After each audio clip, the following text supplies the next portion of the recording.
I believe it was the depth psychologist Carl Jung who once said, everything that is unconscious in ourselves we discover in our neighbor, and we treat him accordingly. I don't know why that popped in my head. Anyway, here's a clip of the President of the United States laughing about our neighbors from the South being eaten alive by alligators. The snakes are fast, but alligators are, we're going to teach them how to run away from an alligator, okay? If they escape prison. How to run away. Don't run in a straight line. Run like this. And you know what? Your chances go up about 1%. Okay? Not a good thing. And if you're wondering why Donald Trump seems so happy there, it's because A, cruelty is the point, and B, we just opened up a detention center in my home state of Florida. Here's Caroline Leavitt practically salivating over the so-called alligator Alcatraz, and once again putting the Christian in Christianity. The facility is in the heart of the Everglades and will be informally known as Alligator Alcatraz. There is only one road leading in, and the only way out is a one-way flight. It is isolated and surrounded by dangerous wildlife and unforgiving terrain. The facility will have up to 5,000 beds to house, process, and deport criminal illegal aliens. This is an efficient and low-cost way to help carry out the largest mass deportation campaign in American history. All right, I hate to go all nerd on you guys, but I did go to the University of Florida, and I did get a degree in something called zoology, and I'm not joking, they did teach us how to wrangle alligators, and you're not going to believe it. The president here is wrong when he's talking about alligators. What you actually want to do is come up to them from behind and make sure they're fully awake, and then you want to align your body with the vertical axis of the alligator.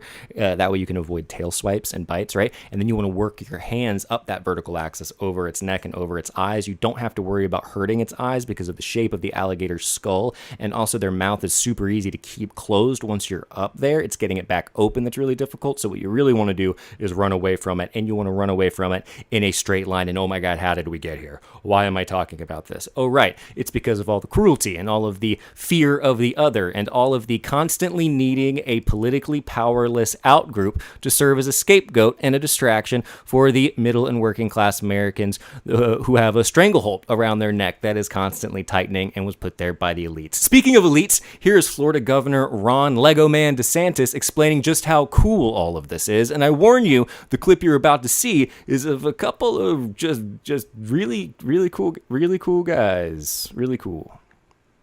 When you think of the imagery of Alcatraz, Alcatraz is surrounded by a bay. Here in the Everglades,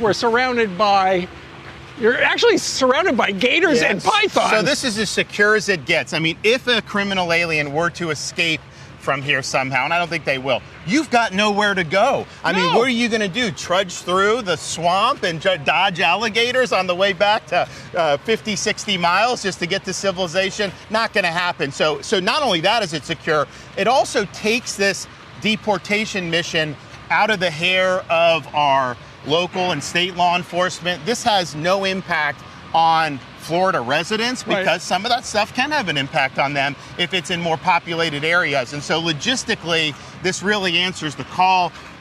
All you need is a little bus to move them, about 2,000 feet that way, then get on a plane and they're gone. See what I mean? Pretty cool, right? How did these conservatives get so cool? Look at those shades.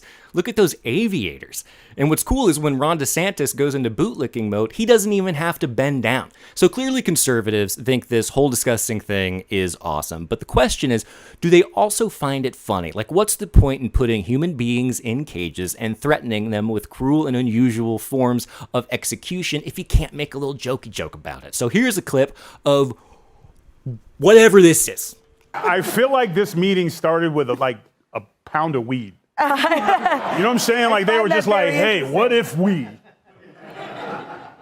Stick with me now. Put detainees by the Everglades with the alligators and the pythons. And another guy was like, that really works. That's not how weed works.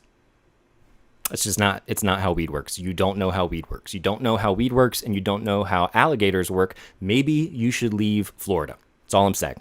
I've never seen someone smoke so much weed that they became jovially homicidal. But then again, I'm not a Republican, so what do I know? Now, earlier, when Ron Babyface DeSantis was wowing us with his charisma, he mentioned how this detention center, otherwise known as cages, will have no impact on Florida residents. And I think that's a very important qualifier, because he didn't say it wouldn't have any impact on Florida. He said it wouldn't have any impact on Florida residents. And here's the thing. Look, I know I'm venting here a little bit, but I love Florida. All right? I know it's crazy, but I love it. I love the people there. I love Florida wildlife, whether it's snakes or alligators or lizards or Florida man. I think it's all great. And I worry that this ridiculous PR stunt will, in fact, have a negative impact on Florida, the place, the land, and not just the physical place, but also a place that holds sacred value for a lot of cultures, specifically cultures that were here before we arrived. You remember that? We arrived here.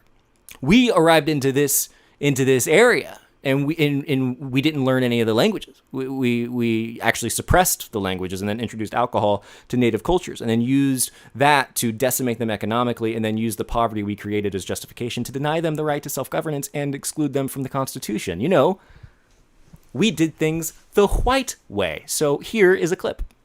We have to advocate for all of us. And I don't know if any of you have prayed to a spiritual place, or maybe you go to church to find that spiritual place, or wherever your spiritual place is. Find it in your hearts to pray for these people who are lost so that they can become human beings again.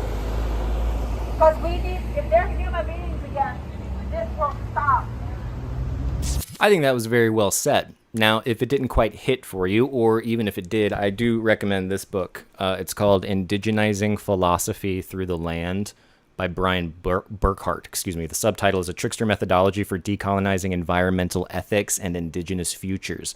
And one of the things Burkhart really drives home in it is just how different like our modern Western relationship to things like time and space is compared to indigenous cultures. And another thing it does is reveal just how wildly condescending this next clip is.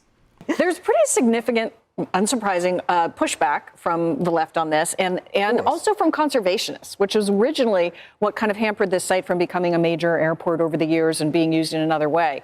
So there's pushback about protecting the Everglades. The alligators? No, well, maybe. Yeah, maybe. I guess protect the alligators is the argument. But to protect the Everglades and also tribal interests nearby. So that's the pushback that's happening there on the ground from the other side of the political aisle, who is tied in these other interests as well when they look at this. Tribal interests. Yeah, tribal interests. Tribal interests, I think, is a great example of the kind of abstract, sterile language that is often used to minimize the legitimate, complex, and multifaceted concerns of Native peoples. Because for them, this isn't just a cruel joke. Nor is it about protecting a delicate ecosystem. It is those things, but it's also about spiritual bankruptcy. I think it's easy to forget that some cultures don't have to build huge mega churches with like Jumbotron-sized screens in order to connect with God. They can just look around. And when they do look around, they don't see useless swamp or man-eating alligators. They see the sacred reflected back at them. It is a way of understanding the world and time and place that most of us, myself included, don't really have access to, at least not on any regular basis. So what do? We chalk it up to tribal interests so we can dismiss them and ignore them, which is just something we're incredibly good at, because spiritual bankruptcy, it seems, is a small price to pay to keep us from ever having to look in the mirror. I think that if the United States ever were to look in the mirror, I don't know that we would see the sacred reflected back at us, you know? So I think we can approach this problem from all of these different angles. You can approach it from a humanitarian angle, or an illegal angle, or constitutional angle, or an environmental angle. But there's also something to be said about the spiritual component, you know what I mean? Which I believe we can only access through empathy and some kind of epistemic humility. Or, hear me out, the other option is we could all buy aviator sunglasses and pretend we're in Top Gun 3, as we were called to do by Paul in his letter to the Ephesians. I'm just kidding. Paul didn't write the letter to Ephesians, at least not entirely. It was very likely, at least significantly, written by his enslaved assistants. And you can read more about that in God's Ghostwriters, Enslaved Christians and the Making of the Bible by Candida Moss. Excellent book, highly recommended. Am I reading as a coping mechanism these days? It's none of your business. You're not my therapist. I'll see you next time.